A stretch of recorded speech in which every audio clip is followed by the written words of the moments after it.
કંપનીનો આપણે અકાઉન્ટિંગ કરતા શીખવા, પણ અહીંયા અકાઉન્ટિંગમાં આખા ફાઇનાન્શિયલ સ્ટેટમેન્ટ નથી આવવાનું, એટલે કે આમાં ટ્રેડિંગ ખાતો, P&L ને એવું બધું નથી આવવાનું. અહીંયા આ વર્ષમાં માત્ર આપણે શેર ઇશ્યુ કરતા શીખવાના છે અને એની બેલેન્સ શીટ બનાવતા થોડી શીખવાની છે. આખા વાર્ષિક હિસાબ અહીંયા હોવાના નથી, નેક્સ્ટ યર માટે રાખેલું છે. ચલો, તો આ ચેપ્ટરમાં પહેલા આખા ચેપ્ટરમાં શું કરવાનું છે એની તમને હિન્ટ આપું. શેર બારા પાડવાના છે. શેર બારા પાડવા માટે કઈ જર્નલ લખી, તો મેક્સિમમ કેટલી જર્નલ આવશે એ પહેલા હું લખું છું, એટલે તમને આઈડિયા આવી જાય કે આ ચેપ્ટરમાં આખું કામ મેક્સ ટુ મેક્સ કેટલું થાય. તો મેક્સ ટુ મેક્સ કામ કરીએ તો શેર બારા પાડવી એની જર્નલ લખવાની. તો જો કેટલી જર્નલ લખા એ લખો છું, આનાથી વધારામાં કાંઈ નહીં આવે. તો સૌથી પહેલા આપણે શેર બારા પાડવી એની જર્નલ શું આવશે હું પહેલા લખું છું, સમજાવીશ પછી. Bank account debit two. હવે વાતો ન કરતા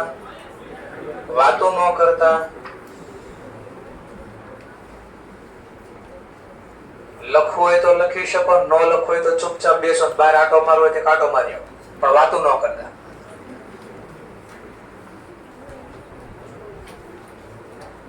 ના પાડું પછી ન કરતા, મહેરબાની કરી.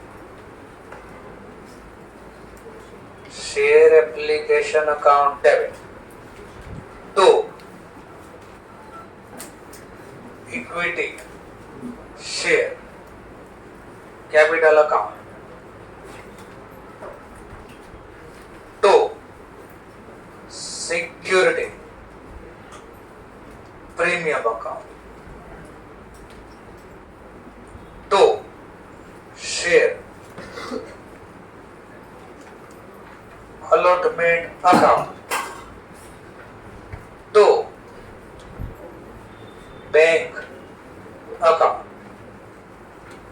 અમુકને ના પાડો તો સમજણ નથી પડતી, અને બહાર જ જવું છે કે મને મજા આવે સર તમે બહાર મોકલો, મને બહુ ગમે. શેર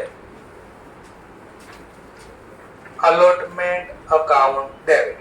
પછી આ કંપની શું છે, નામ કેમ પડે બધું પછી છે, પહેલા શું કરવાનું છે એ સમજાવું. To share allotment account to equity share capital account to security premium account.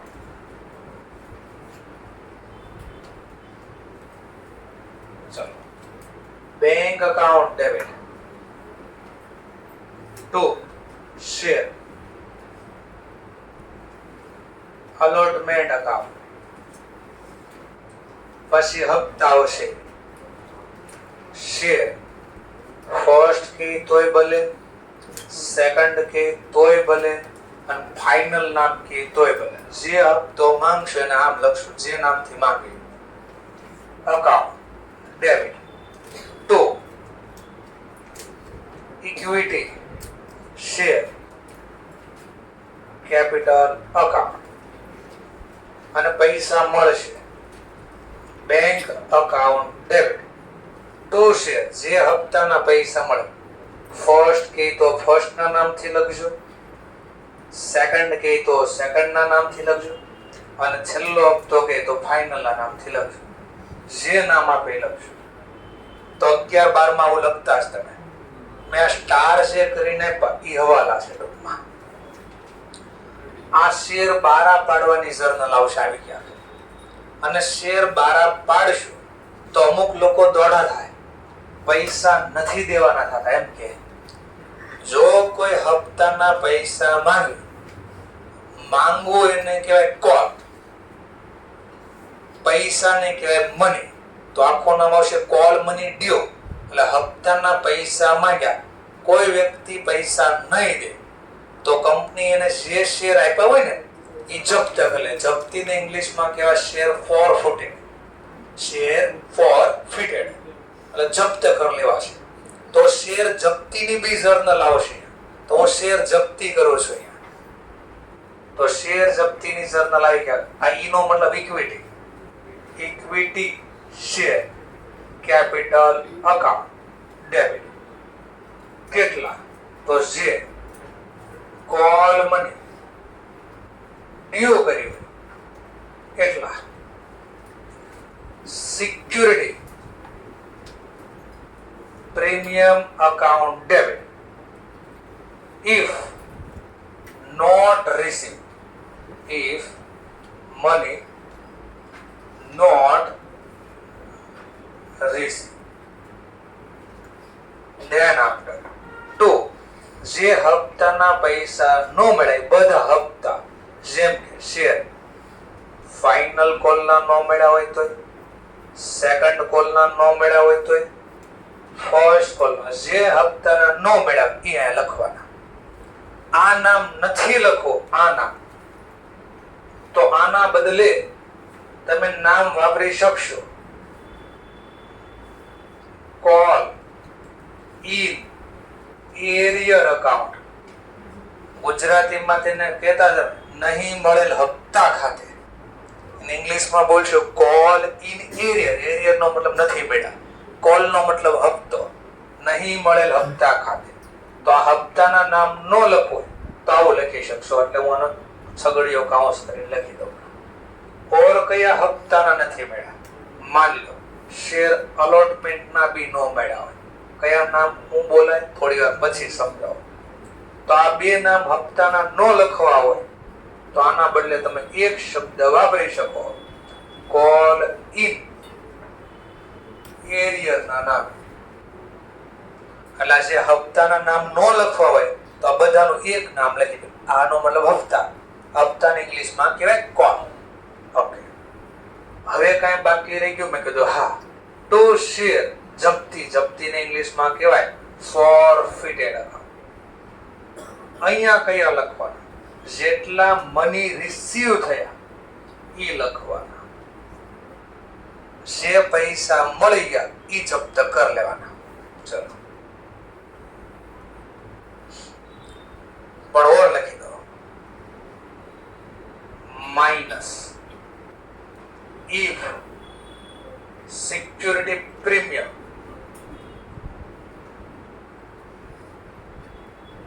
money receive.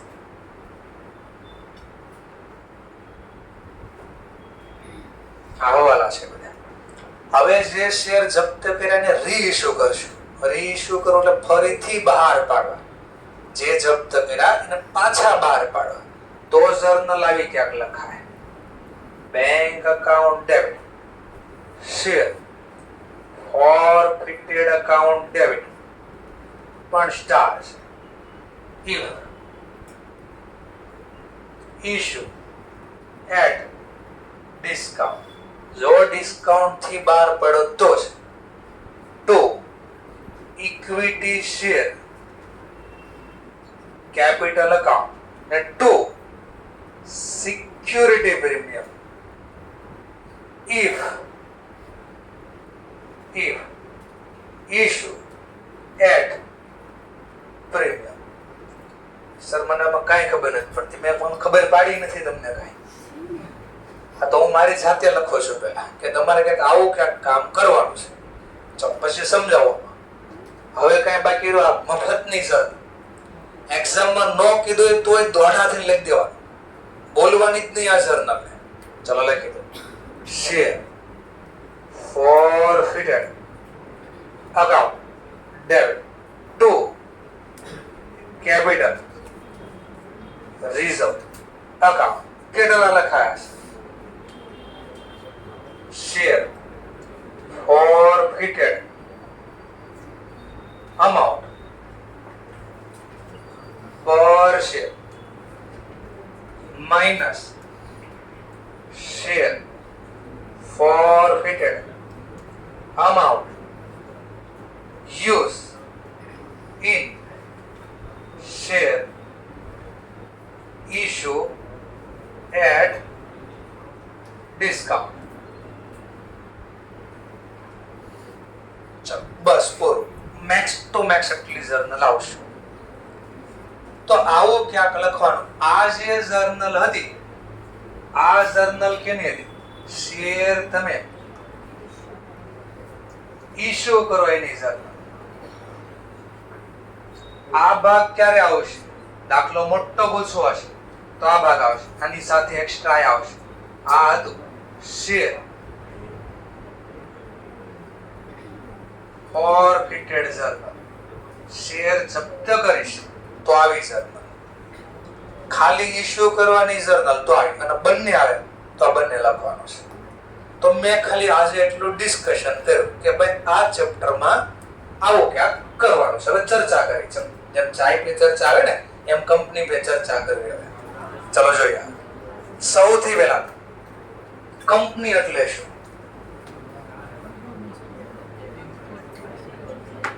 Company એટલે હું 2 વાર લખ્યું છું તો અમુક આર્ટિફિશિયલ પર્સન લો માં શીખા એટલે હું પણ આર્ટિફિશિયલ પર્સન એટલે હું તો એ ઓર શીખશે ભાઈ કાયદા દ્વારા જેને અસ્તિત્વ લાવવામાં આવ્યું, જેને માણસની જેમ થોડો અધિકાર આપવામાં આવે પણ એ માણસની જેમ મરે નહીં, એ કાયદાથી જ મરે. એટલે નેચરલ પર્સન નથી, આર્ટિફિશિયલ. આવું લો માં છે. ના, લો નહીં. કંપનીનો મતલબ રિયલ નામ કેમ પડ્યું? પેલા કંપની. કંપની એટલે નામ. હું ગુજરાતીમાં હું મિનિંગ ડેફિનેશન જ જોતી મારે તો મેં તો ડેફિનેશન કીધી કે જેનું કાયદા દ્વારા અસ્તિત્વમાં લાવવામાં આવ્યું છે, જેને કોમન સેલ એટલે સામાન્ય સિક્કો મારવાનો અધિકાર મળ્યો હોય, જે નેચરલ પર્સન નથી, આર્ટિફિશિયલ પર્સન છે. અને એનું ડેથ પણ લો દ્વારા જ લાવી શકાય. એટલે અંત ડેથ એનું કાયદા દ્વારા જ થાય. આવું લો માં શીખ્યા. મેં કહ્યું ના, ગુજરાતીમાં ને નેટ સાદી ભાષામાં શું કહેવાય? કંપની એટલે કમ અને પેની. કમ અને પેની એટલે હું સર? કમ નો મતલબ થાય ટોળો, પેની નો મતલબ થાય કમાવા માટે. શું કમા? રોટલો કમાવા માટે. રોટલાને કહે પેની. કમ એટલે ટોળો, પેની એટલે કમાવો. આ શબ્દ છે બહુ વર્ષો જૂનો. જેમ કે તમારા દાદાને પૂછશો તો જરા થોડો આઈડિયા આપશે. જેમ કે હું સમજાવું શું હતું. પહેલા ભારતની અંદર આ બધી જગ્યા, ભારતની બધી જગ્યા આવું હતું. ભારતની અંદર એટલે ભારત પ્રમાણે આપણે શીખો એટલે જલ્દી આવે. ભારતની અંદર પેલા દુષ્કાળ પડતો 1990 સુધી. દર વર્ષે લગભગ 2-3 વર્ષે અને અમુક એવી જગ્યાથી ને દર વર્ષે ગામડે દુષ્કાળ પડતો. આ અહીંયા સુરતમાં એમ નથી આવ્યા. આ સુરતમાં લાવવા માટેનું પહેલું કારણ આ તો દુષ્કાળ. ખાવાની વાત તો દૂર, પીવાનું પાણી નહોતું. ચલો 3-4 દિવસે ખાવી તો હાલે, પાણી તો રોજ પીવા જોઈએ. તો શું થતું? જે ગામમાં દુષ્કાળ પડતો તો નાના ગામના જેટલા કમાઉ વ્યક્તિ હતા, બધા માણસો, એ ભેગા થાય. ભેગા થાવ એને ટોળું વળ્યું કહેવાય. આ બધા ભેગા થાય, ટોળું વળે અને કમાવા માટે. આ કમાવા શું કમાવા? રોટલો કમાવા. એટલે કે ટૂંકમાં પૈસા મળશે ને એનો તો રોટલો લેશું આપણે. તો એ કમાવા માટે ટોળું ભેગું થાય ને બીજા ગામ જતા. ત્યારે ફોન સિસ્ટમ નહોતી તો એ બધા નીકળે ત્યાંથી, કઈ ના આવે, નક્કી નહીં ક્યારે પાછા આવે. જેથી પૈસા ભેગા થાય તેથી આવશે. ત્યાં સુધી અમને ભૂલી જાવ. હતા કે નહોતા કઈ યાદ ન કરતા. મળવી પાછા આવી તો ઠીક, ન આવી તો ભૂલી જાય. આવું કઈ ઘરેથી નીકળે. આ ફેક્ટ કહું છું, ખુદ મારી વાત કરું છું. ટૂંકમાં મારા ફેમિલીની વાત કરું છું. તો આ રીતે નીકળે ઘરેથી. બહુ દૂર ગામ જાય જ્યાં દુષ્કાળ ન પડ્યો હોય, પાણી અવેલેબલ હોય ને કામ કરવા જાય બધા ટોળામાં. અને કામ કરીને પાછા આવે. કોઈ વર્ષે પાછું આવે, કોઈ 2 વર્ષે પાછા આવે, કોઈ 5 વર્ષે પાછા આવે. તો 5 વર્ષમાં જે જૂની ફેમિલી હતી એટલે કે મૂકીને આવ્યા હતા, એ ક્યાં હશે, શું હશે, કઈ આઈડિયા ન હોય. કારણ કે ફોન જ નહોતા. ફોન કરો ક્યાં? ટપાલ લખીને વહીવટ થાય. કઈ રીતે? ટપાલ. આજે ટપાલ લખે તો આજે ન મળે. ક્યારે ટપાલ મળે? નક્કી નહીં મળે, ન મળે. 2 મહિને 6 મહિને ટપાલ પેટી હતી. ચાર દો એમાં કઈક ખોટું લખાઈ ગયું તો ટપાલે પહોંચે નહીં. કારણ કે લખતા નહોતું, ભણેલા નહોતા. તકલીફ ઓર બી હતી. લખવા માટે આવડતું હોય, લખો ક ખ એ લખતા આવડવું જોઈએ. એ બી ન આવડતું. તમારા દાદાને પૂછો, પૂછી લેજો. આવું ભેગું થઈને કમાવા ગયા એટલે આપણે જે રોટલો બોલવી છે તો ફોરેનમાં ફ્રાન્સની ને એની બધી અંદર ત્યાં બોલે બ્રેડ બોલે, બ્રેડ ને લોકો રોટલા બોલે. એનો મેન ખોરાક બ્રેડ છે. આપણો મેન ખોરાક શું છે? રોટલા, રોટલી ની બધું છે, ભાખરી. તો એ પેનીનો મતલબ આ રોટલા. તો ટોળું ભેગું થયું કમાવા માટે. એમ અહીંયા લેટેસ્ટ જમાનામાં પૈસા કમાવા માટે બધું ટોળું ભેગું થાય અને પૈસાનું રોકાણ કરે એક જગ્યાએ. કામ કરવાના જતા રોકે છે પૈસા. શેના માટે રોકે? કમાવા માટે. એટલે નામ પડ્યું કંપની. એટલે બધા ભેગા થયા. શું કામ? કમાવા માટે. એટલે નામ પડ્યું પેની. કંપની. તો ખબર પડે કંપની એટલે હું પેલા આ નગર સિકમજી બોલી 2 વર્ષ હજી આ પૂરો થઈ જાય. કંપની એટલે કે કંપની હોય, બીજું શું હોય? ચલો પેલા કંપની ખબર પડી. ધ્યાન આપતા આવું જ હતું. મારા જે દાદા હતા એના ભાઈ હતા, એને મેરેજ નહોતા કર્યા. બીકોઝ ત્યારે જમાનામાં 3 ભાઈ વચ્ચે આ રીતનું એગ્રીમેન્ટ થતું કે હું માન લો મોટા ભાઈ છે એના મેરેજ થઈ જાય તો નાના 2 ભાઈ તે સેક્રિફાઈસ કરે કે જો આપણી પાસે સગવડ હશે, સારું હશે તો મેરેજ કરશું, નકર તમારા મેરેજ થઈ ગયા છે, તમે અમને સાચવજો, અમે કમાઈને તમને આપશું. તો જે મારા દાદાના ભાઈ હતા એ આ રીતે ઘરેથી નીકળ્યા હતા કમાવા. 1984 દુષ્કાળ બહુ પડ્યો હતો તોય નીકળ્યા હતા. અને 3 વર્ષે 3.5 થી 4 વર્ષે પાછા આવ્યા તો મારા કાકા હતા એના મેરેજ થઈ ગયા હતા. તો એ આવ્યા પછી ખબર પડી એટલે આ ભાઈના તો મેરેજ બી થઈ ગયા છે. તો કોઈ પ્રકારનું ડિસ્કશન ન થાય. તો એવી દુનિયા હતી બધી. અત્યારે તો 2 મિનિટ અહીંથી કરે ફોન કાઢે, ક્યાં છો તું? મળવા આવીશો મને? તો આવી જા ફટાફટ, નીચે જ ઉભો છું.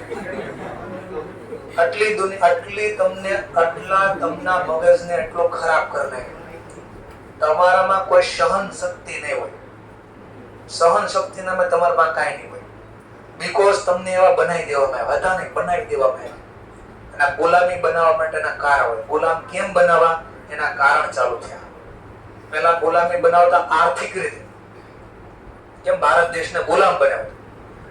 હવે શરીરથી ગુલામ નથી બનાવતા, મગજથી ગુલામ બનાવે છે. આ હપ્તા ભરાવે છે એવું કરે છે. 20 વર્ષ માટે ગુલામ બનાવી દીધા તમારા પપ્પા. લોન બોલે છે તમારા નામે એટલે 20 વર્ષ તમારા પપ્પા દોડશે, ગાંડાની જેમ દોડશે. તાવ આવતો હોય, મજા હોય, નો મજા, કે ફંક્શન હોય, બધું ઇગ્નોર કરશે. થોડા પૈસા હશે તો બધું થતું હશે, કમાતા હશે વ્યવસ્થિત. પણ જેટલું કમાય એટલું ખાવામાં અને હપ્તા વહી જતા હોય દોડ કરશે સવારથી લઈને સાંજ સુધી. અને ઘરે જઈને પછી એમાં આપણે જો લાવ્યા કાંઈ તો કે નહીં, તો બબડાટી બોલાય પાછી, રોવે, પગ પછાડે, માથા પછાડે, હું અહીંયા તમારા ઘરમાં નહીં રહું ને. આવું કરતા નાના હતા ત્યારે ખબર ન પડતી. તો એ તમને હવે જો અનુભવ થાય એટલે ખબર પડે કે આપણે આવું કરતા એની હાલત શું થતી છે ત્યારે. તો બધી ખબર. ચલો આપણે અહીંયા આવશું, આ બાજુ જ રહીશું, કોઈ બાજુ નહીં. તો પેલા કંપની કરી. ચલો કંપની શેર બારા પાડે. તો પેલો ક્વેશ્ચન થયો, શેર એટલે શું? સર શેર એટલે સિંહ. શેર એટલે સિંહ સર? નહીં. શેર એટલે શું? હિસ્સો. શેર એટલે હું હિસ્સો. શેનો હિસ્સો? મૂડી. શેર મૂડી. નામ પડ્યો ને, શેર મૂડી. તો પેલા શેર નો શબ્દ સમજાયો, હિસ્સો. મૂડી એટલે હું? માલિક. પોતાના માલિક નો હિસ્સો. કેમ પડ્યો જરા ચેક કરો. માની લો મારી પાસે એકલો વ્યક્તિ હતો. આ બધું અસ્તિત્વ કેમ આવ્યું સમજાવું છું. મારી પાસે 10 લાખ રૂપિયા હતા તો હું પેલા એકલો ધંધો કરતો હોય, માત્ર હેન્ડલિંગ થઈ જાય. પછી ધીમે ધીમે ધંધો મોટો કરવો છે. આ ધંધો મોટો કરી તો 2 તકલીફ ઊભી થાય. કા પૈસા ન હોય પૂરા, અથવા તો પૈસા હોય પણ હેન્ડલિંગ બધું ન કરી શકો. એટલે આવ્યું ભાગીદારીનું અસ્તિત્વ.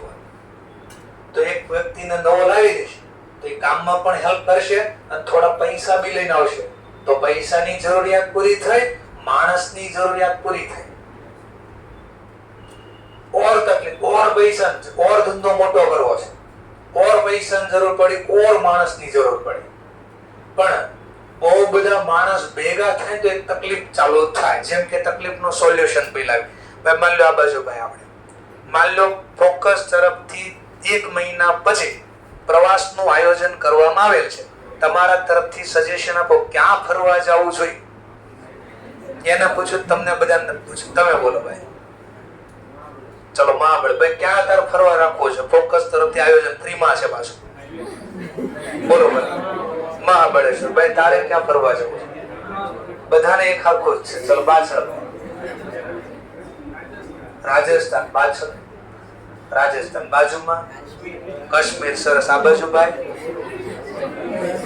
બોલો. સાપુતારા ઓકે પાછળ, પ્રાણી સંગ્રહાલય બાજુમાં, રશિયા જવું છે. ચલો આ બાજુ તમારા તરફથી અંદાજ ક્યાં આયોજન રાખવું છે? કચ્છમાં એમની પાછળ, મલેશિયા ઓકે સર બાજુ, દુબઈ ઓકે સરસ સર બાજુ, એમની બાજુ, કચ્છ ઓકે એમની બાજુ, ઋષિકેશ સરસ ચલો એમની બાજુ, કચ્છ એમની બાજુ, માથેરાન ઓકે સરસ. તો સમજવા માટે અહીંયા 20 જણાને મેં એપ્રોક્સ પૂછ્યું, બધા લોકોનો આન્સર મોટા ભાગનો અલગ અલગ આવ્યો. એટલે જ્યાં ટોળા વધારે ભેગા થાય ના ડિસિઝન લેવામાં તકલીફ પડે, અને પાછા બધાને જો ભાગીદારી પેઢીમાં બધાને હિસ્સો સમાન હોય તો બધા માલિકો એક માલિકનું માનવી એક માલિકનું ન માને તો ગુસ્સે થાય કે મારે ભાગીદાર નથી રહેવું, મને મારા પૈસા પાછા. રોજ ઝઘડો થાય ટૂંકમાં.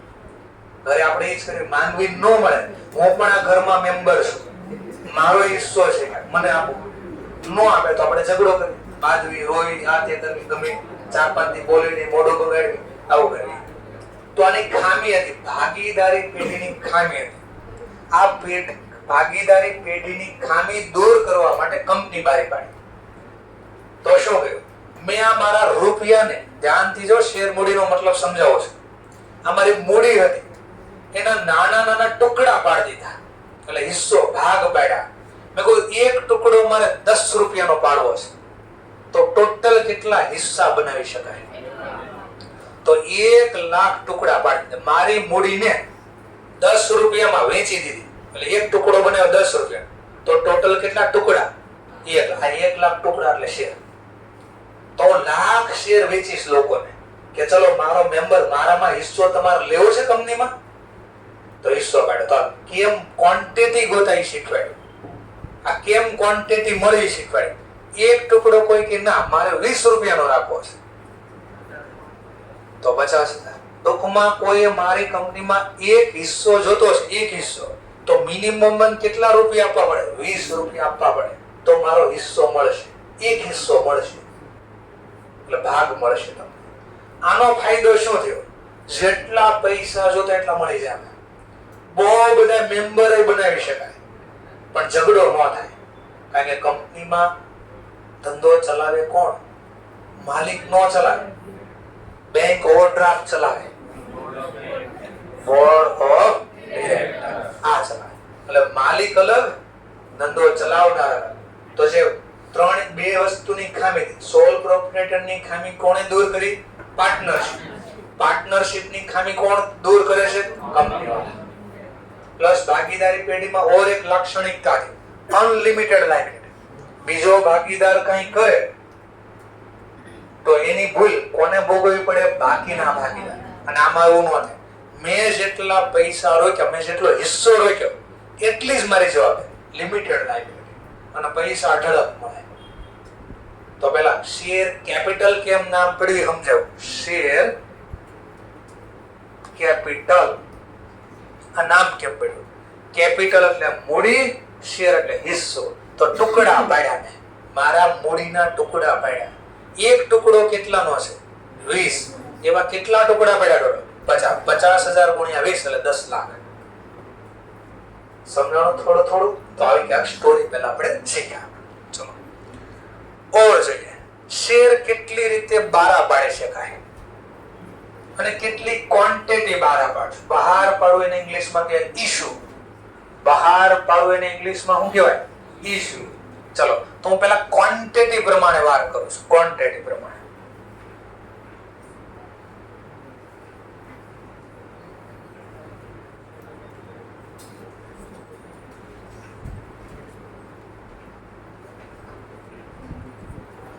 પાડવું એને ઇંગ્લિશમાં શું કહેવાય? ઇશ્યુ. માની લો કંપનીએ જેમ આ પ્રમાણે લખ્યું કેટલી ક્વોન્ટિટી બહાર પાડવી છે? 50,000. તો મેં કીધું મેં 50,000 શેર બહાર પાડ્યા. તો બહાર પાડવું એને કહેવાય ઇશ્યુ કરવું. લોકો દ્વારા અરજી કરવામાં, અરજીને ઇંગ્લિશમાં કહેવાય એપ્લિકેશન. લોકો અરજી કરશે તો કંપનીને મળશે. મને હું કંપની છું સમજવા, મને અરજી મળશે. માની લો 50,000 ની સામે 50,000 લોકોએ જ અરજી કરી અથવા 50,000 શેરની જ અરજી કરી તો આને ઇંગ્લિશમાં કેવો સબસ્ક્રાઇબ બોલાય? સબસ્ક્રાઇબ એટલે ભરણું. આવતો ને ક્યાંક અધિક ભરણું, લઘુત્તમ ભરણું ને એવું ગુરુત્તમ ભરણું ને એવું બધું ક્યાંક આવતું. ચલો આવતું કહેવાનું. તો જેટલા શેર બહાર પડ્યા એટલી જ અરજી મળે તો આને કહેવાય ફુલ્લી સબસ્ક્રાઇબ.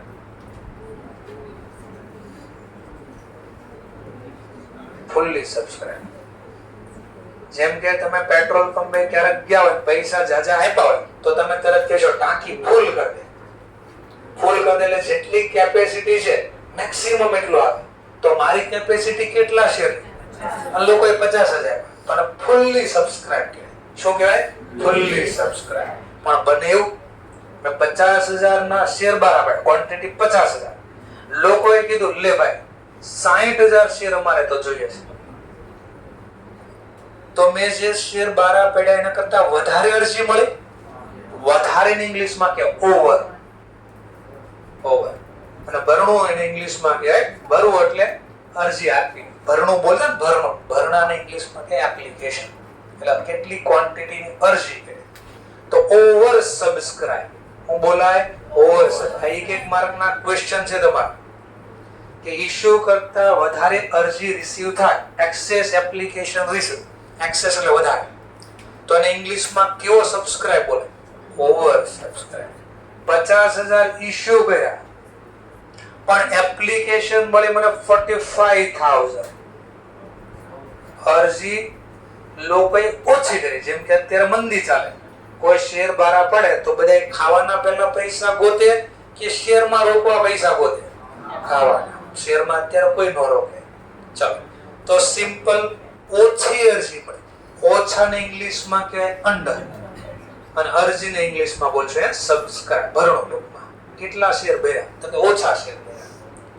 ઓકે, તો એક માર્કનો ક્વેશ્ચન હતો. ઇશ્યુ કરતા વધારે અરજી મળે તો કેવો સબસ્ક્રાઇબ? Over subscribe. અરજી કરતા ઓછી સબસ્ક્રાઇબની ક્વોન્ટિટી હોય તો કેવો સબસ્ક્રાઇબ બોલાય? Under subscribe. અને જેટલા શેર ઇશ્યુ કર્યા એટલી જ અરજી મળે તો એને કેવો સબસ્ક્રાઇબ કહેવાય? Fully subscribe.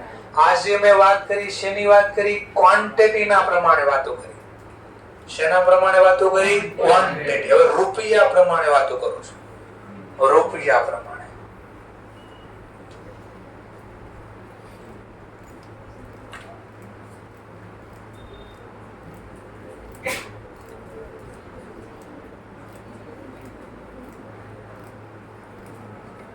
ચલો, જે છાપેલી કિંમત આપણે 11-12 માં બોલતા, જેમ કે મેં કીધું ને એક શેરની કિંમત 20 રૂપિયા નક્કી થઈ. આ 20 રૂપિયા, આ 20 રૂપિયા ને કે છાપેલી કિંમત. ગુજરાતીમાં ઓવર કહેતા ને મૂળ કિંમત, મૂકી એવું લખેલું આવતું. મૂળ કિંમત.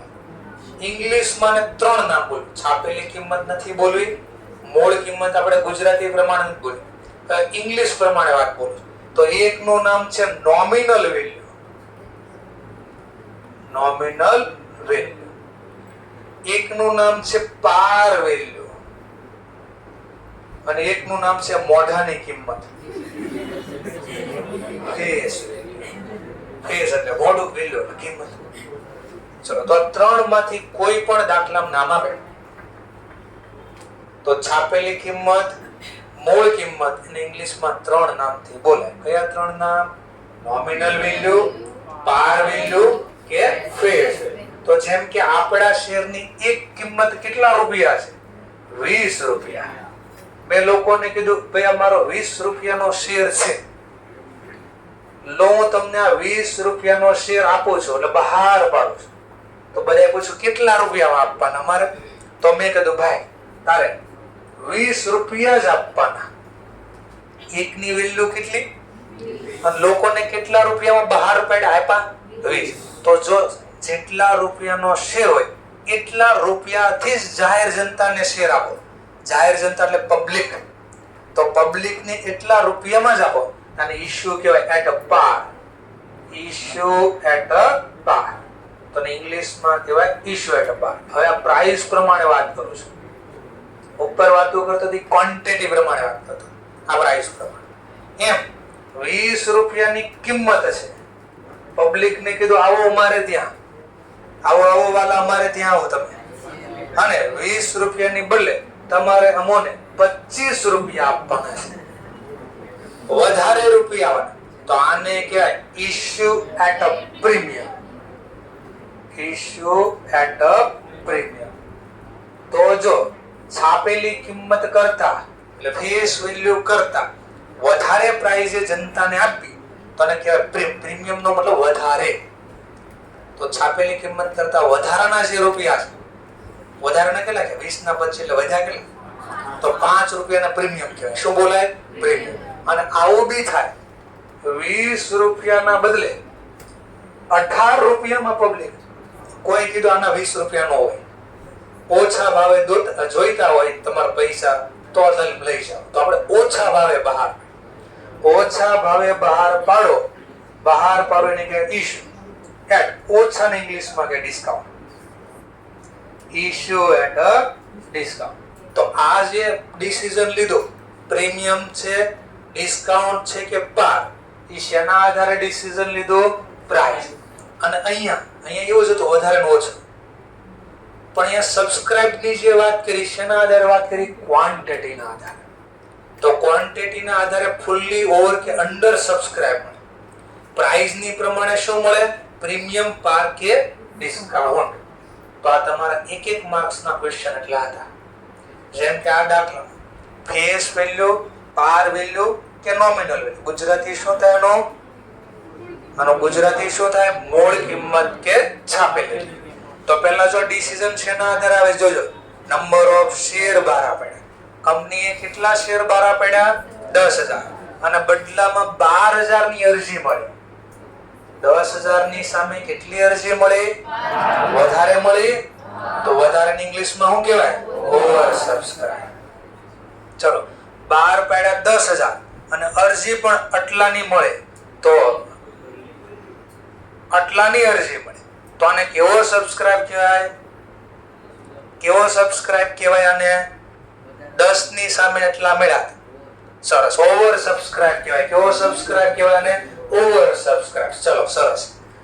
10 ની સામે 10 ની અરજી મળે. કેવો સબસ્ક્રાઇબ કહેવાય? ફુલી સબસ્ક્રાઇબ. તો ઓવર સબસ્ક્રાઇબમાં તમને સમજાવું કઈ રીતે હોય? 10,000 શેર બહાર પડે અને આટલી અરજી મળે તો આને કેવો સબસ્ક્રાઇબ કહેવાય? Over subscribe. સરસ. ચલો, 10,000 ની સામે 9,000 ની અરજી મળે તો કેવો સબસ્ક્રાઇબ કહેવાય? Under subscribe. ચલો, પ્રાઇસ પ્રમાણે વાત. છાપેલી કિંમત. એક શેરની છાપેલી કિંમત કેટલી છે? 10. અને જાહેર જનતાને એટલે પબ્લિકને કેટલા રૂપિયામાં આપ્યો? આપણે 10 રૂપિયામાં જ આપ્યો. તો પ્રાઇસ પ્રમાણે કેવો ઇશ્યુ કહેવાય? ઇશ્યુ એટ અ પાર. પણ 10 રૂપિયાની સામે પબ્લિક પાસેથી 12 રૂપિયા માંગ્યા, વધારે ભાવે માંગ્યા, તો ઇંગ્લિશમાં શું કહેવાય? Issue at a premium. અને 10 રૂપિયાની સામે 9 રૂપિયાની પ્રાઇસ, જેમ અહીંયા છે 10 ની બદલે 9 રૂપિયા માંગ્યા તો આને કેવો સબસ્ક્રાઇબ કહેવાય? Issue at a discount. આટલું ક્લિયર થયું? પાક્કો છે? ઇન્ડિયાની અંદર પહેલી વાર હું જાહેર જનતાને શેર ખરીદવાનું આમંત્રણ આપું તો એને ઇંગ્લિશમાં કહેવાય IPO. ઇનિશિયલ અને શરૂઆત. પહેલી વાર. પબ્લિક એટલે જાહેર જનતા. ઓફર એટલે ઓફર નો મતલબ લોકોને કેવું, ચાલો અમારે ત્યાં શેર ખરીદ, આમંત્રણ આપો. ઓફર આપે એટલે મતલબ આમંત્રણ. તો ઇંગ્લિશમાં પૂછે first time share issue by company known as અથવા કોલ્ડ એઝ IPO. આખું નામ પૂછે તો ઇનિશિયલ પબ્લિક ઓફર.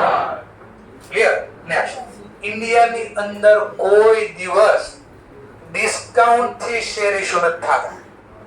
અને પહેલી વાર જ્યારે શેર બહાર પાડો તો જાહેર જનતાને ઓછા ભાવે ના આપી શકાય. આ રીતે બારો નથી પડતો. તો આપણે તો સિલેબસ માંથી ગાયબ થઈ ગયા. તો વધુ આ તો ઇન્ડિયાની અંદર કેવા કઈ રીતે બહાર પાડી શકાય? માત્ર ફુલ્લી આપણે ઇશ્યુ એટ પાર અથવા ઇશ્યુ એટ પ્રીમિયમ. ડિસ્કાઉન્ટ થી બહાર પાડી શકાતા નથી. સર પણ મારે બહાર પાડવા હોય તો બહાર પાડી શકાય, પણ જાહેર જનતાને બહાર ન પાડી શકાય. જાહેર જનતા સિવાય બીજા લોકોને બહાર પાડી શકાય, જેમ કે સ્વેટ ઇક્વિટી. કેવી equity? Sweat equity. Sweat equity કોને અપાય? તો આપણા માની લો કંપનીના એમ્પ્લોય છે, બોર્ડ ઓફ ડિરેક્ટર છે અથવા મેનેજર છે, એ લોકોને તમે આવા શેર આપી શકો, મૂળ કિંમત કરતા ઓછા ભાવે આપી શકો.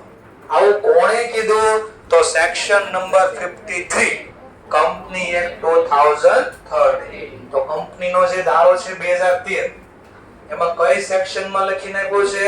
53. તો 53 આવું કે ઇન્ડિયાની અંદર ડિસ્કાઉન્ટ થી બહાર ના પાડે, પબ્લિક ને નો આપે, આઈપીઓ નો લે, તો બીજા કોઈને આપી શકાય? હા, એક્સેપ્શન છે. In case of issue of sweat equity કોને આપે એ પણ લખ્યું. તો આપે પેલા સ્વેટ ઇક્વિટી એટલે સ્વેટ ઇક્વિટી એટલે એમ્પ્લોયર ને આપે. નહીં મેં કીધું એવું નહીં, ડેફિનેશન જ જોતી ગુજરાતી હોય. સ્વેટ નો મતલબ થાય પરસેવો. જે કામ કરે ને એનો પરસેવો હોય, એટલે ટૂંકમાં મહેનત કરી, મહેનતના બદલામાં જે આપ્યા એને સ્વેટ ઇક્વિટી કહેવાય. તો નામ કેમ પડ્યું શીખવાય? સ્વેટ ઇક્વિટી નો મતલબ ખબર પડી, જે કામ કરે. તો કંપનીમાં કામ કોણ કરે? બોર્ડ ઓફ ડિરેક્ટર હોય, મેનેજર હોય કે એમ્પ્લોય. તો આને કામ કર્યું એટલે સારું કામ કર્યું, અને બદલામાં આપણે એને કંપની શેર આપ્યા મહેનતાણાના ફોર્મમાં, એને ઇંગ્લિશમાં કહેવાય સ્વેટ ઇક્વિટી. ક્લિયર થઈ ગયો? તો નામ કેમ પડ્યા એ બી શીખવાય. ચલો, આ ટોપિક કાલથી આપણે સ્ટાર્ટ કરીશું. Thank you very much.